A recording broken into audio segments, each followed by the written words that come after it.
Welcome back to another episode of Quality Time with Drew Davis. I'm joined by a very special guest today. We have Adrianna Ebron. Said it correctly. We're gonna keep rolling because we're doing good. A person I've been a fan of for a while because she does some really great things in the content space. A co-founder of Black Girls Love Football, and me being a former professional athlete, and also just being a follower of football. I really respect what she's doing in that space and what she's built and what she continues to build. Over 10,000 followers on Instagram, over 12,000 followers on Threads. You can follow them on either one. And so I just want to check in with you real quick. See, almost did it. Adriana, how are you doing today? I'm doing well. I'm doing well. I'm super excited to join you today. Thank you. It's good to have you. I know when I first reached out, we were talking and I tried to get you on, and you're like, yo, had this small little slip up with my life and with my health, right? What's going on right now? So you actually broke your hip. How's your hip doing? Mhm. My hip is doing better. I'm in a little bit of pain. Well, I'm not in as much pain as I was initially at the during a break. So I've been dealing with it for it just hit a month today actually, and I'm able to definitely walk more than I was before. So I'm grateful for that. Excellent. We were talking before, and I was like, I played football since the age of 8, never broke a hip. I've had a couple torn ACLs, a broken foot, a broken ankle, but Hmm. no hip fractures or anything like that. So I can only imagine what you're going through on the road to recovery. And so we're gonna pray for you, and we're gonna keep praying over you as you get healthy. Um, and Thank as you. we just and as we just jump right into it, like I said, big fan of yours for what you do. And then on the back end to find out that you are in education, you're an education consultant, working with school systems, or hold on, let me stop right there. No, you all right? Okay. I'm over here. I don't want to be adding stuff that's wrong to your resume. No, it's Um, that's what I do. Okay, but working in That's the education consulting space, and just me knowing about you, just starting Black Girls Love Football, it's kind of the same thing. You're educating people on the aspect of football, and you're getting a demographic together, which has kind of been overlooked for a long time as far as what they can bring to the space and the value that they bring as well. What Mhm. kind of got you into education? So I've always wanted to be a teacher since I was age 13. I fell in love with being a camp counselor, and I really used to watch some of my teachers in middle school, and I used to always say, I'm going to be a teacher, and I'm also going to be a philanthropist, and I'm going to be a principal. I'm going to have my own school. So that has always been a dream of mine since I was a child. And I'm very much a checklist. I don't know if you ever read the Michelle Obama, her first book, Becoming. I've always been a checklist person, a very high achieving first daughter syndrome type of person. So I was an education minor at Spelman. I was a history major. Like when I got to college, I was like, oh, I want to be a history teacher and also a principal and open my own school. And around that time, charter schools became really popular, and the movie Finding Superman came out with Cory Booker and the guy that founded the school in Harlem. I can't think of his name right now. I know it's like Jeffrey, but I can't think of his Kennedy, Jeffrey Kennedy. Um, so just watching like different people found charter schools and KIP and Teach for America, like pushed me, further into education. I'm like, yeah, that is what I want to do.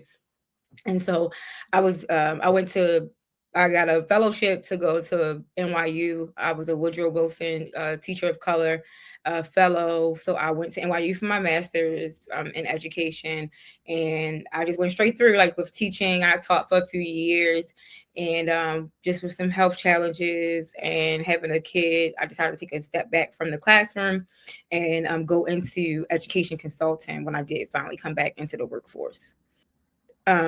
So I can have an impact on students, but not necessarily be in the classroom. I got you. And I appreciate, thank you for, I was going to say thank you for your service. Thank you for your time pouring into the youth. As a teacher, I believe teachers don't get paid nearly enough. They don't get as much recognition as they should. They have a lot on their plate, especially today with phones, with everything going on in Hmm. school. They're pretty much running around pretty much a jack of all trades, doing a couple jobs, and then they end up teaching after they've gotten everybody settled and gotten all these problems solved. So, shout out to any teachers, educators that watch this or that will hear this. I appreciate everything you guys do. And so I would love to say that you are the first person from an HBCU on my show, but you are the second. Oh, the Um, second. Oh, I got excited. I was like, woo. I wanted to show love, but I was also like, all right, let me be real and honest. So you talk about Spelman College, and me growing up, my parents, nobody ever really talked to me about HBCUs. I was a football player. When I looked at TV, when I looked at teams or great players in the NFL, I saw that they all went to pretty much PWIs. There's some people like the Jerry Rices or the Shannon Sharps that went to smaller schools, HBCUs, and things like that. But it was never on my radar. Can you talk about what Spelman did for you as a young woman and kind of how that sticks with you today in everything that you do and pursue? Well, by the time this is released, tomorrow is actually Spelman's Founders Day. Happy birthday, Spelman. So I will say that I chose Spelman because I love their tradition. I love the institution's traditions. I love that it was literally a place built for me. The moment I stepped onto campus, I knew that I should be there. I knew that it was home for me. And I think I went to visit my 10th grade year, and I was like, oh no, this is the only choice for me, period. Like I am not going to apply to any other school. Of course, I was forced to apply to other schools because that's the requirement for the high school I attended. I went to a college prep school, but I absolutely fell in love with Spelman. And being at Spelman, I learned the importance of lifting others as I climbed. So as I went through my matriculation, I also reached back to not only my community in Baltimore, but even the community in Atlanta, where I would mentor young women, where I would volunteer at Ebenezer Baptist Church doing different community service projects. I also had the opportunity to do some co-teaching at some of the local high schools in Atlanta. And so Spelman gave us opportunities to continue to pour into our communities while also learning from the institution. And I always say I am forever indebted to the Alumni Association of Spelman College, and also just the institution itself. Um, nothing in this world I have done without Spelman being a factor into it. Even like my current position, I got it because I was on a trip with my Spelman sisters, and everyone knew I wasn't working because I had just had a kidney transplant, and they were like, "Oh, are you looking for a job?" And I was like, "Yeah." And they were like, "Oh, like my job is hiring, and I've been with the company now for 5 years." And so just something as small as that can something as small as just having a conversation and being honest with your Spelman sisters about. I was being honest with my Spelman sister about like not working and looking for something, and having that connection is just was just so major for me and life changing. And so every opportunity I have found myself in since 2011 when I graduated has always been because of my history and my time I spent at Spelman College. Shout out class of 2011. So we the same. Hey, okay, shout out. Hey, we What in school did you there. go to? I went to the University of Oregon from '07 to 11. Okay. So I should have did graduated my from there. research. I'm sorry. I Man, did not you, look. hey, you the person sitting down for the interview. You ain't got to do the research when you the interviewee. But actually, no, I did know that. Wait, I did see your photos before from University of Oregon. So I you are saw. a duck. Yes, and I never thought I'd be able to sit down and be like, "Yeah, I'm a duck." Like they're not very menacing. They're not very, you look at them and you're like, "Oh, how cute, a little duck." So, but yeah, my journey was really interesting, and man, we'll talk about that one day. We will. We Yeah, will. I'm gonna have to when I finally start my podcast. You gonna have to come talk because Uh, I was supposed to definitely ask you a million questions. Like, oh shoot, wait, this is about Black girls love football today. it is, but okay, but I have to do better at this with allowing people to ask questions. So if you have a question, go ahead, go. Oh, I was just going to say like, what was your knowing what you went through in college, like before NIL was like official, and now NIL is official now. Like, how I don't know. How do you feel about NIL now, looking back, like in college? Like, would you have made more money? Would you have like how does that work? Like, I always think about like some of my friends and family members who went to college like and played professionally, and they had like fancy cars and stuff. And I used to always be confused, like, how do y'all have these cars and y'all not playing professionally? And now that it's like legal and all this other stuff, I'm just always wondering like what y'all think about NIL deals. To be honest, I can't speak for everybody else. I can only speak for Drew Davis, and I'm happy Hmm. they're getting paid. I'm happy because I know what that grind is like. I know what it's like being a student athlete where you can't necessarily work another job and do all the things you're supposed to do in the classroom and with football.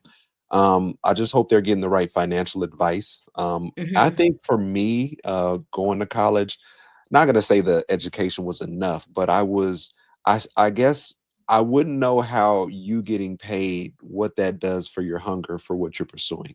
Not saying that Mm. everybody wants to go to the NFL and everybody wants to compete at that level, but for me, it was like, all right, well, that's what I wanted to do ever since I was 8 years old. I wanted to play in the NFL. I wanted to make it. I wanted to be able to help my family out and give them some money or buy them a nice house or get them things like and so I don't know what getting money at the college level does to what your psyche is for still pursuing that. Like I said, maybe some people want to get there, maybe some people don't. But I think it takes away a little bit from the people that are just really trying to go to college and play football. You have people that are making the decision based upon money. You're looking at two schools and you're like, all right, well, whoever offers the most money, that's where I'm going to go. And it's like, all right, well, what if you play defense and this school runs a 3-4 and this school runs a 4-3? Which one school will highlight your athletic ability more. You might have greater production to then go on to the next level, but you chose the Hmm. most money because, that's what was going to get you right in that situation. So that's the only gripe I have with it. And that's what I've seen Hmm. with guys that I coach or student athletes that I talk to. But at the end of the day, like, I'm not going to be hating on a young man or a young woman being able to get No, money to take care of their family, to live in a nice place, to buy a nice car. Do I wish it would have came earlier? Yeah. But do I also know what that would have did to me in my pursuit of making it to the NFL and life after college? No. So outside of that, I'm happy for him. that's good to hear. I mean, I have a cousin who is at he was at LSU and now he's playing. He decided to enter the transfer portal at the end of the football season last year, and now he's at Ole Miss. We don't have a relationship, so I didn't get to ask. I'm close with his grandfather, who is young, because his grandfather had his father at a young age, and he was born at a young age. So his grandfather and I are both kidney warriors, and so we're pretty close. And I haven't asked him yet, like, well, why did he choose Ole Miss? Because they didn't make the playoffs either. But that wasn't me being funny. You laughing at me? I'm not trying to be funny. It's just that I really wanted to go to an LSU game because I feel like it's lit, like going to like the Death Hmm. Valley.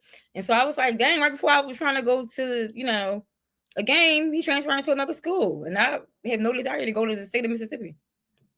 I totally Um, understand that. Oxford. yeah, and I have I mean, I now granted I have friends and family from I have a family member that lives in like 30 minutes, like I think she said she 45 minutes from New Orleans and Mississippi, and then I have family friends from college that are from Oxford, and I would go see them, but like it's just a matter of like if I don't have a purpose, to go visit, I'm not doing it. So anyway, but I know him, but he's Davis. His family spends money. His mom spends money, and so Uh-huh. that's what made me ask you that because I've witnessed now like the NIL deals, and I agree. I'm like, all right, y'all deserve the money. You're making these universities millions of dollars, like and they NCAA is making billions of dollars Hmm. from these athletes. What does that mean for them? But like you said, like is the hunger still the same? Is the motivation still the same to play professionally? But I Yeah. also want to say, and even though I have a football brand. I do think, most importantly, for anybody, it should definitely be for women's basketball because WNBA players don't get paid enough. And if these college players and if these women college players can make, some great deals in NIL, I would be grateful for that because they aren't paid enough in the WNBA. You know what I mean? Like I don't even want Fly J to go to the WNBA. She has so many different brands, and same for her and Angel. Like Angel was like, "Oh yeah, I made my salary in one unrivaled season." And that makes me sad to see, and I hate getting into arguments online with people about it. I have given up, like even mention it online going forward. I'm never bringing this up online again. Like people are going to feel how they feel. The league is going to do what they're going to do. No, I don't have $1 billion to invest into women's sports, but if I did, I would. So yeah, that's kind of how I feel too. And I think that's the good thing looking at college sports now. You can really see that outside of even guys, slow you talk about women's basketball. The player for Notre Dame, excuse me, I don't know her name, but instead of her going to the WNBA, she transfers to TCU now. And you see, and like you said, you don't want Flage to go. I think they're saying like, okay, where can I make the most money? Where can I still push my brand? And that happens to be in college right now. So you're seeing people weigh, professional doesn't mean what it used to mean before. Professional meant that you can go there and Hmm. that's where the money is and that's where the notoriety is. And now you have people like, well, not that I would want to do it, but you got people like, well, this school was cool, but now I want to check out what this other school's like, or I want to go get coached by this other person, or I got a homegirl that's going to this school, or a player that I really want to play with that's going to this school. So let's see if we can make it Hmm. happen. And now you see that they have a lot of the that they hold a lot of the power, and it's good because now you don't have universities or college coaches saying, hey, it's my way or this way or you're out of here. You got players that come in, and if they're not happy, if they're not getting treated right, if they were promised things that they weren't getting, they were like, all right, well, it's not what I thought it was here, let me bounce and go somewhere else. Hmm. But as we transition, because I feel like we're gonna have to just come on and talk sports one day because I feel like that's gonna be Yeah, cool for too. sure, for sure, for Uh, sure. but one Uh, question I wanted to ask, because you had in your bio that I read and we talked about it, but you had one piece in there that really stuck out to me, and it said educational outcomes, and that really struck a chord with me because it's not just that you're in this consulting space, but you're focused on the end goal with that. What plays into what plays into the educational outcomes aspect of what you do and why you do it? so what I do every day is a little bit of project management and consulting. And when I talk about educational outcomes, I'm always looking at ways. I'm always contributing to a larger organization goal for my company where I work. Um, Ways to achieve, to really to increase student achievement, but to also um, you our goal is really to use education as a way out of poverty for children, and it's a way to my goal every day when I get up is, am I closing the poverty gap for children in the United States of America? Am I closing the poverty gap through giving them new curriculum, through giving them higher quality materials, less testing, more thought provoking, challenging curriculum? By giving them these tools, how am I closing the achievement gap and the poverty gap in the different school systems where I work? So those are like where my educational outcomes are really focused. And so now we get to jump into the fun part, which is the stuff I really, really want to talk about. And we talk about your platform being the co founder of Black Girls Love Football, which is an all inclusive platform where Black women can come and learn, teach, coach, analyze American football. And I just want to know, what was the aha moment behind you starting Black Girls Love Football? So I had the experience of every time I would comment on something that has to do with football, a man would tell me I was wrong, or somebody would say, "Oh, you just love football," or like, "Oh, it's so sexy for a woman to love football." I've had comments like, "You're an angry black woman. You're ghetto. You're, just us making all these assumptions." I would get DMs, just all kinds of craziness. And my last final aha moment was witnessing someone who I'm a big fan of. Her Instagram handle is the NFL chick. We call her Rita. She is a local and national sports reporter. She does football and baseball, but mostly football. And I was listening to a post Ravens game after show that she was in, and that she was on, that she was one of the hosts. And people were rude towards her and acting like she didn't had no idea what she was talking about. And she's been doing this for 20 years. And so I was just like, we really need a space where we can have conversations and opinions and give our own hot takes without being attacked or being labeled or called names. So I started Black Girls Love Football on Instagram in 2023. I actually ran it past Rita. I said, "Hey, Rita, I have this idea. What do you think about it?" And she was like, "I love it. It's genius. Like, do your thing. Let me know if you need anything, if you need any support." And so I created it. And in my mind, I was going to, just show and showcase African American women who are participating as fans, but also showcase their talents as sideline reporters and analysts that may be on ESPN or Fox Sports. I had no idea that I was creating community in the moment until 2024 season and threads happened that I didn't realize the need that was missing. I knew there was a need for this community. I just didn't know what my role would be because I am one of those people who I always assume somebody else is already doing it. So let me just go ahead and join them because I'm a Taurus. I'm a little lazy.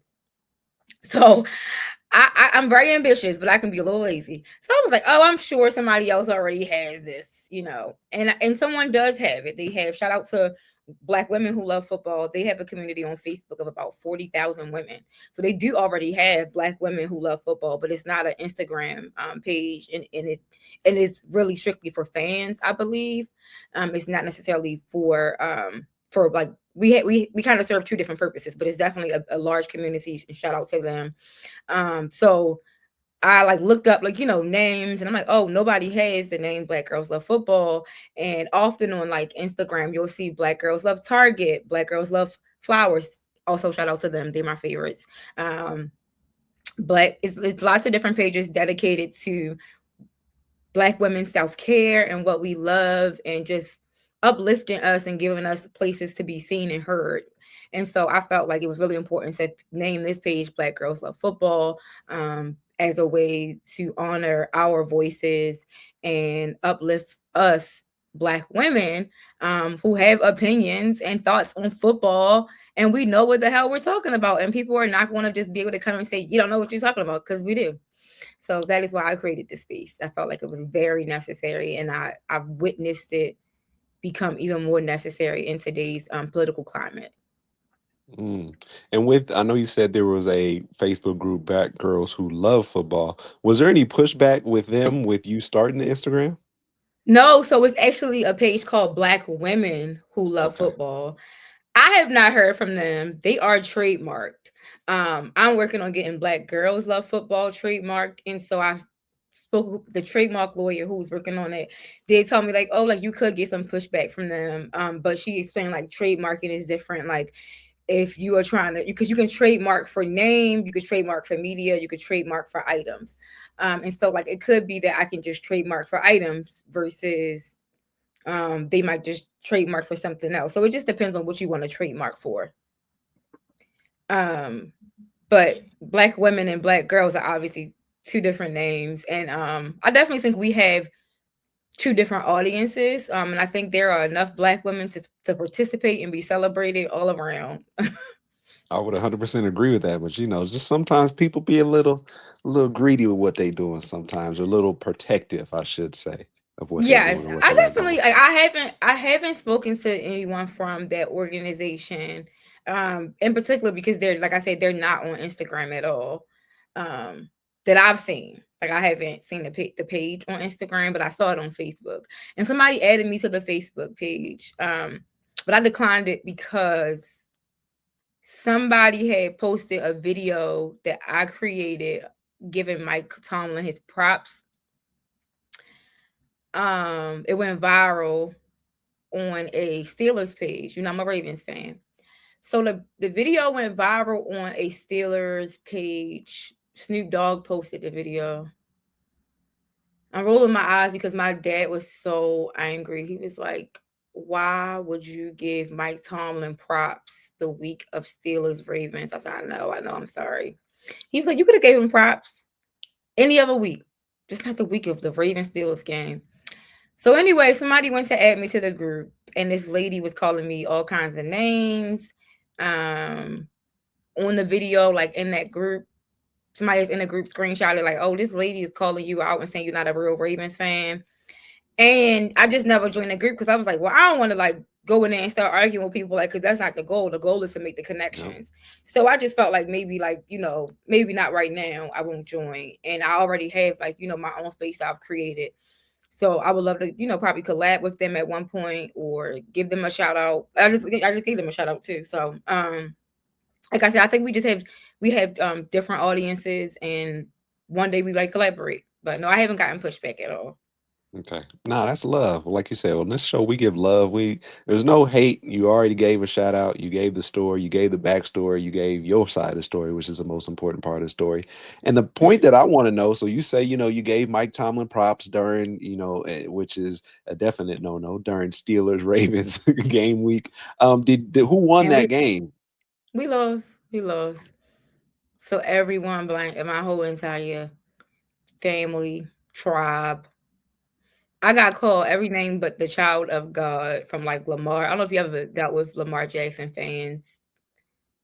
Like, he has a group of fans who are, like, young and, like, just they could be very nasty. It don't have nothing to do with him. It just has everything to do with people being who they are. And so I woke Mhm. up to call, like, all kinds of you ain't no real Lamar fan, blah blah blah. Because what I said in the video came true. I wasn't lying. What I said was that the Ravens would be attacked by the Steelers defense. The Ravens would be attacked by TJ Watt, our center, who is a rookie. Well, at the time, I think is he in his second year now, but I mean, he was in his second year at the time. I said the the way that the Ravens were playing up until that week, I did not have confidence 100% in our O line defeating the Steelers. And once again, what happened? We lost, and the reason why we lost the game was the same thing I said on the damn video. So it wasn't like I wasn't telling no lies. It was just probably something I probably shouldn't have said out loud, but I wasn't lying. You know what I mean? Like, I didn't lie. And I think that's the hardest part about That was being, the part that was the part. People was yeah. mad because of the truth. Yeah, and I totally get that and I understand that. And speaking of that topic, so being a content creator, you put some stuff out there sometimes it might catch fire. Like you said, you had people say some nasty things to you before you started this group, which is talking about football. How do you handle that criticism or those comments or those people talking stuff to you? Now that you've grown, you're a little bit more mature, but more so that you've been doing this for so long. Like, how do you decide what to spend your energy on and what's worth it? So, I'm the sole founder of Black Girls Love Football, and then in November I brought on Jewel, who helps run the Instagram. Jewel is much more professional and sweeter than I am. Um, and she is really great at content creation. She's really great at responding and clapping back at people, way more than I am, because um I wasn't allowed to play the dozens when I was younger, because when I played the dozens, I always got in trouble. I got put on punishment because I always took it too far. And so with that being said, I typically try my best. Like, when somebody comes back at me with a comment, I try to just kind of ignore it or say, okay, have a great day. I definitely, like, messed up. I won't say I messed up, but I definitely said some not so nice things earlier in the football season to men who wanted to argue with me on threads. Um, because it got the best of me. Like, it irritated me real bad, and I felt like I had to say something back. But now I've gotten to the point where I've been doing threads and Instagram long enough, really threads, because Jewel mostly does the Instagram. Now I've gotten to the point where I don't even, like, notice comments anymore. Like, I won't even, like, as soon as I see a negative comment, I won't entertain it. Because earlier, like, in my threads journey, I had mentioned it to my dad. I was like, hey, this man said this and that about me. And my dad was like, somebody on the internet who you'll never meet said that. Who cares? Who Mhm. cares? And I was like, oh. He was like, why you come back and forth with people? You have so much happening in your life. You're finishing a doctoral program, you have a child. You literally do not have the time to argue with anybody online, Adriana. Like, please. It was a comment I made about wanting more. It's every time a man wants to argue, it's always because I want some equal rights or I want equal pay for women. Every single time. It's that Mhm. is all men like hate to see me post about. So not all men, but the men that comment and give negative comments. Though like that's what I only get like the negative feedback about. So one post I made was about women. I want to see more women like doing reporting. Period. Like doing more football reporting. And I mean, people were giving like really great comments and everything. And then it was just men like, who wants to see that? And so I just I wasn't very nice in my responses. And so now that my brand has grown more and I would like to really work with companies like Shea Moisture and K18 and Always or Tampax. I'm trying to be very okay. That's you. Congratulations to you. I'm trying to keep it real nice now. Because what does that do for me clapping back at them? It does nothing. I don't lose sleep, they don't lose sleep. Mhm. Um, it doesn't matter. And I think that at some point all content creators get to that place. And I definitely know that because we didn't have this many followers before Super Bowl. Our Instagram account grew a lot because we had a viral post from posting the Jalen. We reposted, we repurposed the video that Essence created with Jalen Hurts. So we repurposed it and got 2 million views from it. So it became viral for us, and we went from 2,000 followers to almost 11,000 followers now on Instagram. And of course, when you have a viral video, you're going to get some crazy comments. We actually didn't get to. We only had 5 negative comments. 2 were from white women who felt like the post was only it was too focused on black women, Mhm. and I didn't get it wasn't a negative clapback because I think that these women were generally like feeling away and probably were just ignorant to like equity issues that exist in our country. I don't Yeah. think that I think they were genuinely Eagles fans who were like probably have a lot of black people in their life and don't even like maybe I don't know. Some people just don't even see equity issues. They just don't. Um, that's a privilege for them. I love that for them, but unfortunately, I wake up every day and I see the issues. And so I responded to like one lady, and I was like, "Hey, how are you? Like, thanks for your comment." I was like, "I don't think that Jalen Hurts dismisses white women who are fans of his. I just think that considering like some of the issues in the black community, for example, black women die from childbirth 3 times more than white women, is a reason why black women kind of needed this shout out." And she was like, "Oh, I didn't know that. Thank you." I said, "Yep, go Eagles." I was just like, I said it very quickly to her. Like, I think it's a way to educate people and say, like, some people feel like I shouldn't have to say why black girls love football needs their own space. And then some people feel like I should. And I don't mind explaining it because the evidence is there. Racism is a real thing in our country, and it is in social economic racial inequities exist, and it's really important that we have a safe space to have conversations. A lot of times black women are never the default in conversations, and white women have that privilege. And also I have a large amount of women in my community who are not just black women, and I love them. They are my Mhm. girls. They are my ride. Some of them, they are my ride or dies too. Like, it's not just black women who are in the community of black women love football, but they also understand and know privilege, and they understand the importance of um this group being black centered. And so I appreciate them so much for honoring the space and participating without wanting to be like the main voice. Mm. You said a bunch there. Shout out Pops. I know. Shout out Jewel. No, it's all good. I want to give props where props are due as Jewel is a content creator and what she's doing and what she's brought and the value that she's brought to what you're doing. Yeah, And you shout out said to something you. awesome. Like you shouldn't have to, you make a group and we shouldn't have to consciously think, man, well, how are other people who aren't black going to think about this group? But and it's like, yo, these are the people that I want to highlight because these are the people who have been marginalized. These are the people who have been overlooked. Like this community is for them. If you want to join it, I'm not saying black women only. I'm not saying that. I'm saying that you can come join this group, but just know that the perspective that you're going to get is from a black woman. The people, a lot of the people that you're going to hear from are black women, and that's okay. Like, there are plenty of other spaces for you to go if you don't want to be in this one. And the key thing is, if you don't want to be in this one, if you don't find a group that is to your liking of what you are looking for, then go create it. And I think that's the great thing with you said, with what you've created, because you're like, it's not out there, or I want to create it, I want to find it, or it's out there somewhere, I'll just piggyback. And then off of that, you're like, wow, well, this didn't exist. And now I've created it, and now it's grown into something really, really great. So you don't have to apologize for speaking and for going off the cuff for your soliloquy and everything that you just said, because it was all some good stuff. And I want to go back to, because you said, when you first started this, you said you're a Taurus.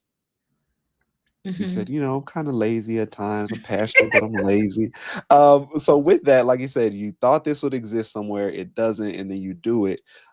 What are some of the benefits, or since you've created this, what are some of the doors that have opened for you with Black Girls Love Football? I would say the biggest door has been creating community. I have fallen in love with my community of women who continue to connect with each other, rally around each other, cheer each other on, whether they are facing health issues, whether it's someone spending a birthday alone, someone who has questions about custody issues, or just having a health problem, or wants to talk about dating. We have a community of women who are here for each other and talking to each other, and we also have trans women in our community that I make sure they are welcome into the space because they love football just as much as cisgender women. So just having a community that is so diverse and just loving on each other and showing up for each other during on a good day or a bad day has honestly been the best opportunity for me, because that is not something that you can put a dollar sign on. That is not something that you could trade or buy from somebody, right? You can't buy community, you can only build it. And so making organic connections has been everything for me. And then of course, being able to go to the Super Bowl was really cool. That was a dream of mine that I was not planning on happening this year. I was like, oh yeah, I'm sure I'll go next year. And then Threads had the opportunity of working on Media Row for the Super Bowl. So I was working on Media Row, being able to interview people with my girl. Shout out to Simone with the sports. I love Simone. She is a huge Eagles fan, but most importantly, Simone is continuing to grow as a sideline reporter. She's a content creator as well, and so I was able to connect with her and really learn about like what it looks like to interview people, what it looks like to get your hustle on media day, for Super Bowl weekend. And then because God had it his way, I connected with someone on my flight down to New Orleans, and I was able to get a ticket to go to the actual Super Bowl. So those are just some of the few opportunities and doors that have opened for me, because of Black Girls Love Football. Mm. Like I said, and it's something that you've built, something that you put a lot of passion in between or in behind. And you said, one, the community that you've built. Like you said, you couldn't think that when you started this, it would be about, people spending birthdays alone, or welcoming in trans women, or people that are just, looking for this community of people to be around, because they Mhm. might not have many friends, they might be new to an area. And the thing I've gotten used to is how the internet or social media just connects people. And although we might not have any friends in the state, we could be like, I got people that I follow that I forgot that I ain't even met them yet. But we we Mhm. cool, we send messages back and forth and stuff. But no, shout out to you. I know we tried to link up at the Super Bowl, but it I was like know. we I had a don't think lot of I. stuff going. Yeah. Did I see you at Media Day? Nah, I mean, you did, on because I think Friday. I went Thursday. I either went Thursday Yes, or you went Saturday. Thursday. You went Yeah, and so Thursday. Yep. that's also the thing. Like, there's so many things going around on Super Bowl. Like, people got places to go. So And you like, said that too. You were like, it's going to be hard. You were like, just, take advantage of every opportunity, but it's going to be hard. And you weren't lying. I was like, oh my gosh. Like, it was so much to do. I felt like I was having FOMO if I missed something and that something. And then eventually I got to the point where I just was like, whatever I bump into is what's going to happen. Hmm. But you made the So most of it. You made the I most of it, did. I did. I did. I was and that's tired and that's how by you. 8 o'clock every day. And you went to the big game, so like you was doing everything. Usually, it's funny. Usually, all the media people I know or the players I know, they're They there leave for all the right. events leaving up to the Super Bowl, and then they're out of there that Sunday morning or that That's what Saturday night or everybody kept whatever it telling might me, like, be. "Oh, I'm leaving." I was like, "You leaving? I'm gonna be being here by myself." Because I didn't leave until Tuesday morning. Hmm. And how dead was it on Monday, Monday and Tuesday? Well, It was everybody. popping. Oh, it's still Monday was popping. crazy. Monday Okay, was The insane. Eagles fans were still there. That's what it was, and they was deep. When I tell you, it was like it was probably 8-2 Eagles fans, if not 9-1. Like, in I don't my know if opinion. Kansas City fans just they've been to so many Super Bowls now that they just didn't care to come. Hmm. But Philadelphia took over that whole stadium. Yeah. Like I was like, I thought we was going through a recession. Apparently not. This the thing I will say, and this is what I've said. Like when you have a team that goes to the Super Bowl or they're there at the end of the year a lot. Imagine if you're a Chiefs fan and you've been to the last couple Super Bowls. Like at some point, I'm not counting other people's pockets, but at some point you got to be like, dang, should I really like okay, we've been to the last three, like okay, we spent 15, 20 grand on last year. Like I don't think we're gonna be able to do it this year. And I think, Philly, based upon them losing their last Super Bowl and also them having a wonderful year with Saquon Barkley, Jalen Hurts, just all around, they're like, yeah, we here. And it's not well, Kansas City's closer, but I would say that That's it what I was mostly came down. saying. I think I it was mostly like, came Kansas down to City that. close. I think it It mostly came did. down to that. That I mean, I was the little kid next to me was a Giants fan who felt like Saquon Barkley wanted to leave, and he's like, "You don't know the full story." And I was just like, "Okay, like I'm not going to argue with a." His mom was like, "Just don't." I was like, I'm not going to argue with a 14-year-old after I've been drinking. I don't care that much." Um, his mom was like, just. I was like, "Okay." Just let it have its day. Just let it So have its day. that, but it was so. I mean, it was full Eagles fan, like just all Eagles fans behind me, and I was also like in. I won't say what company paid for my ticket, but I was also like in a sponsored like seat. So you So can act up. I I couldn't act up. I mean, I wasn't going to act up. I was there for Kendrick Lamar and for the Super Bowl. But I was going to say was it was people in my section who weren't there for anybody. I always say like that's probably like my least favorite part about that experience was like you don't know everybody's really there for like the event. It's not always about the fans. I would say I probably don't like that part, Yeah, I agree with and that that 100%. and that's probably the activist in me always.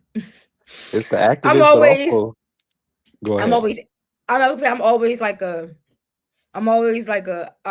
call myself fake bougie because I'll do some bougie stuff, but then I think about like, am I being classes? Am I like not including people who can't afford this? You know what I mean? So I'm always like having that double consciousness when it comes to money and making sure I'm including other people. So Yeah. that's And to just be me.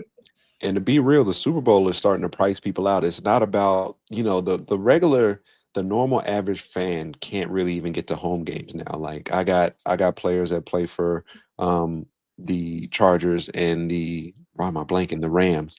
And everybody's getting priced out because they're like, all right, maybe we can go to one game a year. But like you parking at SoFi is like $180 to $100. A seat at SoFi, we get player tickets. So, but like the players have to pay for their tickets, and those are I think 250 a pop. So like those are real good seats, and I doubt like all the other ones are like that. But when you talk about the Super Bowl now, like all these companies and these organizations come in and they have the bulk of the tickets, and they got people coming there doing business here and there and stuff like that. And so tickets are selling for 5 grand, for 10 grand, like stuff like that. And for you to see your team win a championship, which doesn't happen in most people's lifetimes. Some people have that amount saved up to be able to do that, but the regular average fan doesn't. And so you can see that at the Super Bowl, like you said, you're sitting around a whole group of people where they're just saying, Yeah. I was at the Super Bowl, I don't have a dog in the fight. But there's some other people who are down street at the bar who've never missed, an Eagles game or a Chiefs game. And those are the people that you wish were there experiencing this moment. I do. And there were a lot of Ravens fans who thought we were supposed to be there, so they was in the building with Ravens on. And some of my friends were like, "You didn't wear a Lamar jersey?" I was like, "No, what is wrong with y'all? Like, we're not here. Why would I do that?" They're like, "Well, you're supposed to rep your team." I was like, "I either wear my team if my team is here, or I just wear a cute outfit. I'm not wearing a jersey and we're not playing. That don't make no sense to me. You're one of the I've never been that. you're one of the I'm few not that people with a person." little bit of sense. Yeah, I just number one because it creates a conversation and an argument that I'm not going to have with somebody. Yep. 100%. So speaking of that, I was gonna get in and talk about Lamar and that game in the playoffs, but we gonna skip over that because we doing healing now. We not worrying about We none can of talk that about stuff. it. I don't No, care. no, no, We no. can We talk about not gonna talk about it. That's what we not gonna do. We gonna wait and we gonna have another show before the season starts so we can be optimistic about the season that's upcoming. We're not gonna look forward to the past. But switching from that subject to one that's a little bit more hard and one that's a little bit more difficult. When we speak about autism awareness is becoming more available for people. People are more in tune with it, with what that entails, what's going on, what's happening. I know it hits really close to home with you with having a 5-year-old who has autism. Can you speak about that experience a little bit and what you've kind of learned in that process and going through that process? it. So my son was diagnosed with autism right before his was it before right before his third birthday. I suspected he might be on the spectrum when he was one. Like close to maybe like close to two. He already had developmental delays because my son was born uh very early. He was born at 27 weeks and 3 days. He was only a pound when he was born. So I knew he would have challenges and delays. But then he also was diagnosed with autism later. Um, and it has definitely been challenging, like navigating that space. But it hasn't been impossible. And I'm really grateful for all of the resources that I have come across that have benefited us as far as developmental courses. He's in therapy. He has been in ABA therapy. He has been in speech therapy, physical therapy, occupational therapy, different. Pretty much, we got appointments every single day in life since the moment I found out he was diagnosed. And I have noticed there's no cure for autism. People say like, "Oh, I'm going to get a cure," and it's not a cure. I don't want to cure autism for my son. I just want to help him with any delays that he may experience, to help him be able to speak for himself and to dress himself and to uh, communicate with others. But I also never want to change anything about his different uniqueness and his just how cool he is. He is the smartest person I will ever meet and I've ever met in my life. He is always, I tell everyone in my life, he is always 2 steps ahead of me in everything that I do, whether it's heating some food up, whether it's getting dressed, playing in the bed, like everything my son does, he's always ahead. He's always thinking before I can even do something, which is really cool. He has lots of different talents. He's great at playing instruments. He's an excellent swimmer. Um, and it continues every day to just defy so many odds that were given to me right before he was born. I was always told like, "Oh, we don't know if he'll survive. We don't know if he'll make it. If he does make it, he might be in a wheelchair. He won't be able to walk, won't be able to talk."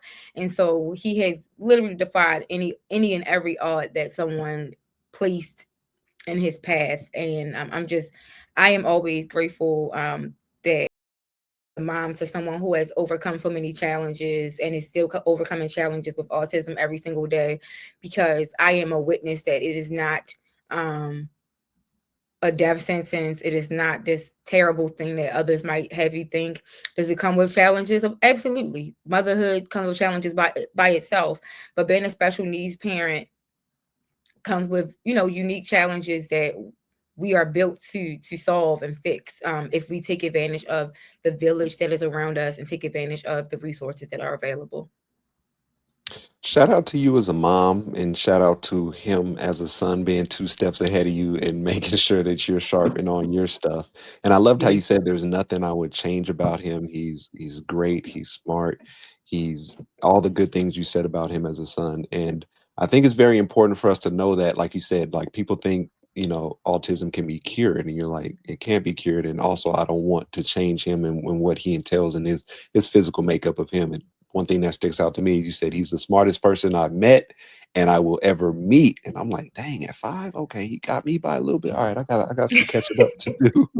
um, and I, one thing that I just had a friend that just said this to me. She said she has a student that's nonverbal, and if they don't let her know, like they're the adult, she'll get away with everything. And I tell people this all the time: do not let him fool you. He is listening to everything you're saying, and he's processing it, and he's saying, "Oh, okay, she thinks I'm stupid. Oh, okay, she think I can't talk, so I'm going to pretend."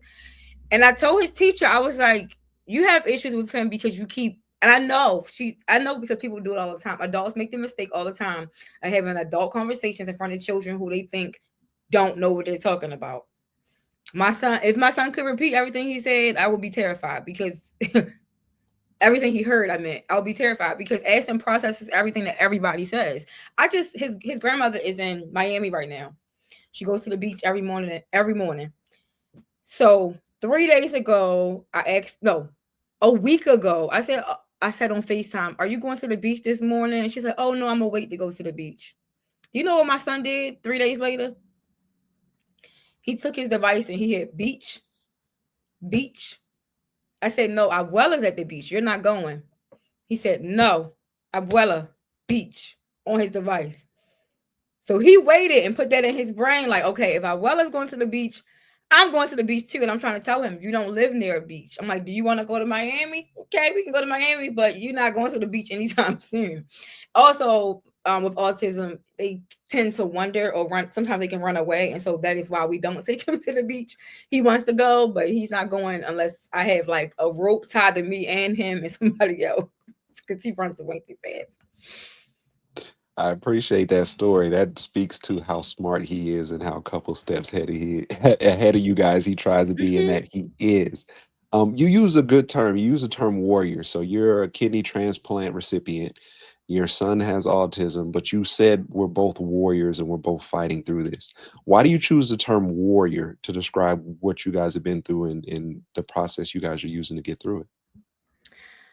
I use the term warrior because I think it's really important to note that we have championed through like the struggles that we have faced. So, um, I always wanted to be a mom. I had no idea I could even become a mom. I was told I wouldn't be a mom, because of my kidney failure. And so I don't think it's any mistake that I got listed on the transplant list in 2018. And then I got pregnant in 2019. And I don't think my transplant would happen without my son. Like it all happened like just like in one like beautiful web. It was the worst financially and physically and mentally, like the worst couple of years of my life. But it was also like the biggest blessing of my life because like me having my son pushed my motivation and it also pushed doctors to see me as this living miracle and a warrior who had been through dialysis 6 days a week during pregnancy. I had done everything I was supposed to do. I was staying in the hospital for my son for sometimes on the weekends and before I gave birth, I stayed in the hospital for about 6 weeks. And I did everything possible to battle and fight for him. And so I think warrior is the best word to use because watching a 1 pound child, a 1 pound infant, fight for their life and for almost 6 months in a hospital is something that we don't always get to see, right? But me witnessing that and just watching his fight, I don't have any other word but to use other than warrior for him, because he is very feisty and he will still continue. He still continues to show up every day as a warrior. He doesn't let anybody stop him, including me, from being the best he can be. He tries to be very independent, sometimes a little too independent. But yeah, I would definitely like use the term warrior for both of us. Oh no, like that's like the No, best word to describe it. I feel like. no, just say that's what you pretty much said. Just say I think that's the best word to describe it. The question that I wanted to ask, did you had the transplant right before you had it, or do you had it after? Mm-mm. So I got listed on the transplant in 2018, May 31st, 2018. I was placed on the transplant list. Um, went through a divorce, went through separation. Uh, moved to New York in September of 2018. Got pregnant soon after, soon after moving to New York.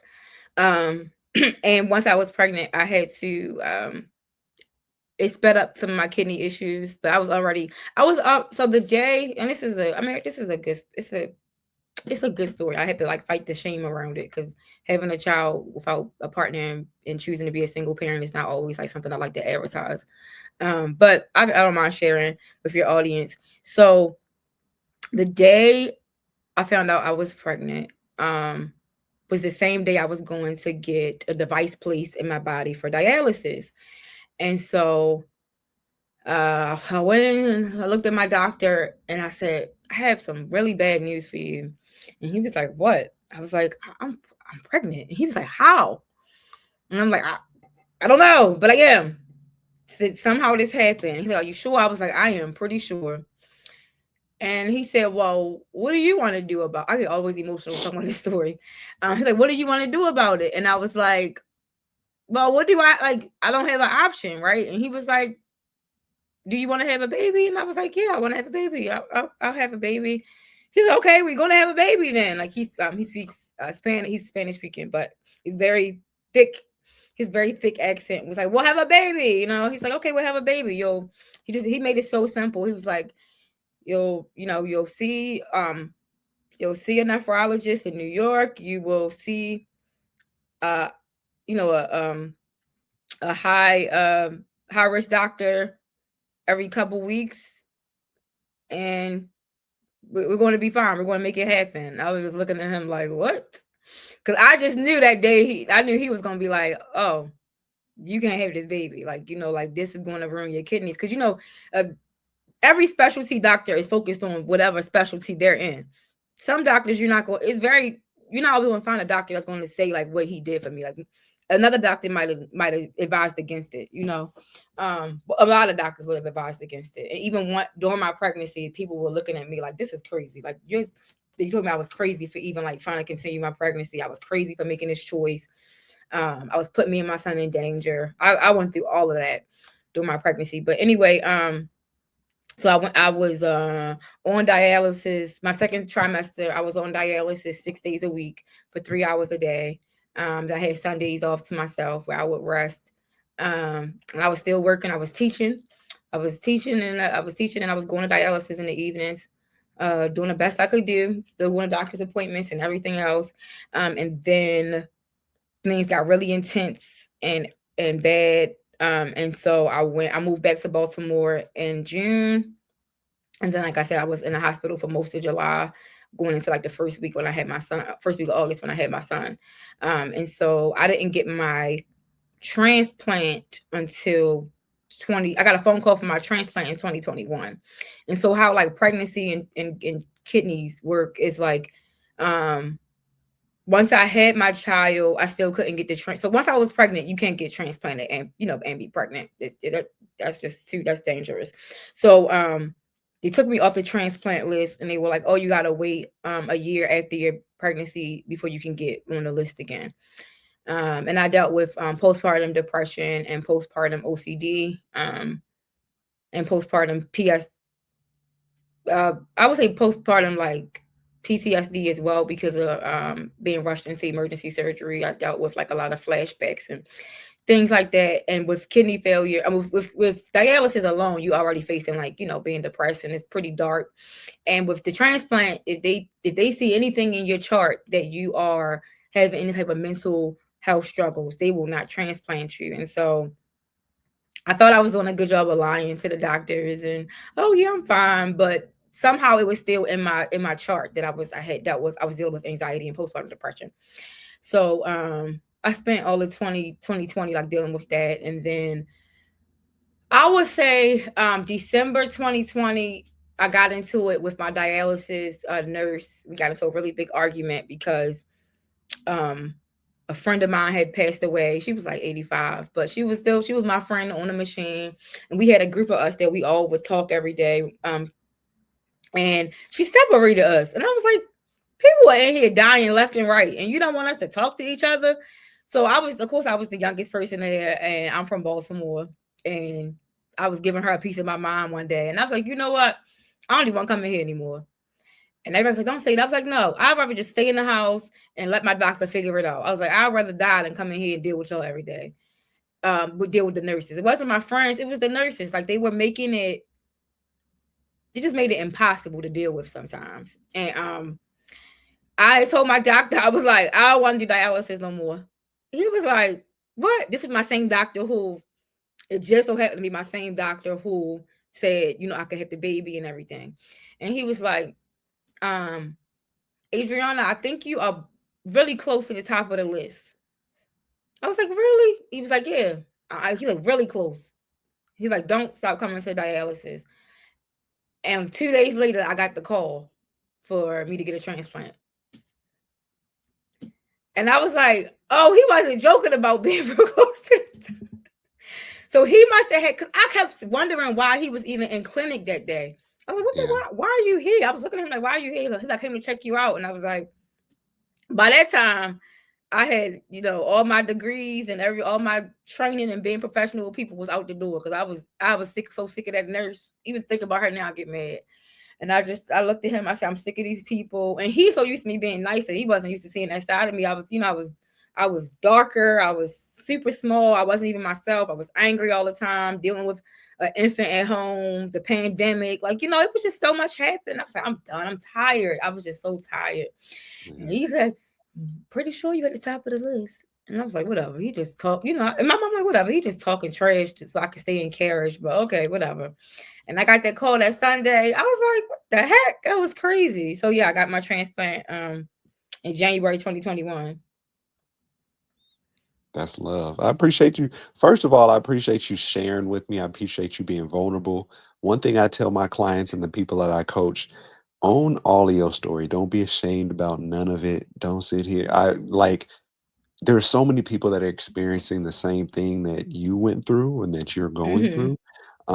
For us to kind of shortchange ourselves and to be like, oh, this ain't the best part of my man. We all got bad parts of our stories. We all got stuff we're ashamed of. We got stuff we're embarrassed about. But if that's your story, just own it. And by you owning it, you're the type you can own it, and you gonna bring or you will make another community of other people who are with the same ilk. So never run from that. Never be ashamed of that because everything you've been through it gives us the person that we see right here, which 10, 12,000 people plus love, what I mean, want to follow, want to hear about. And so just keep running with that. Never run away from that. And as we close out, I just want to ask you, do you have any advice that you want to give to women, moms, or other content creators that are in the space that maybe want to do something similar like you're doing? My biggest piece of advice for anyone who is doing content creation or creating a community is to just show up as yourself. I don't show up as anybody else on social media other than myself. Sometimes I'm in a mood. Sometimes I'm in a great mood. Sometimes I'm in a bad mood. Sometimes I'm just honest about how hard it is to show up as a Black woman on the internet every day. And I just think if you are going to be a content creator and you want to create community, showing up as yourself is most important. Not Don't show up as the person that you think other people want to see. Show up as yourself, and you will feel a weight lifted off your shoulders, and you will the community that you desire to have will be attracted to you. Mm. And last but not least, where can people find you and what's the best way they can contact you? The way you can find me is Black Girls Love Football on all platforms. If you want to follow my personal story, it's at Life with Essence. Actually, no, it's just Essence Mama on Instagram. But Black Girls Love Football on all platforms. We also have, if you just grab our link tree link, you can sign up for all of our events that we have coming up. We are having a draft party on April 24th here in Baltimore, Maryland, since I won't be in Green Bay. We'll be having a draft party to celebrate the first round of the draft, bringing all the ladies together with some good food, good drinks, and good vibes. So anything that we have coming up, if you follow our Instagram or Threads page, you will definitely be in the know. Thank you for that. And see, I didn't even know about Essence's mama's page. I didn't even know about that one. So now I got a new follow that I got to get to. Oh, I don't tell a lot of people about it, but it's private because I don't want people my business. I got you. I got you. Well, once again, I appreciate your time. I appreciate your story. I appreciate what you've built with Black Girls Love Football. I'm going to continue to be a supporter for you and everything that you're doing. And I look Thank forward to you. the next time we link up and we talk about some football. I'm a Packers fan. So when we talk about the Packers and Ravens, we can talk about that later this year before the season kicks off. Or I I don't will know the be there. schedule for this year. If we play y'all this year, we're going to beat y'all. So don't We worry you- about it. It's all good. Huh? Piper? we do play y'all. We do play at Lambeau this year when we play Oh, yeah, y'all. we good. That's a W then. That's a dub. Okay. That's a dub. But once again, everybody, thank you for tuning in to Quality Time. That is Adrianna Ebron with Black Girls Love Football. I'm Uncle Drew Davis. You guys know who it is. We'll catch you guys next time.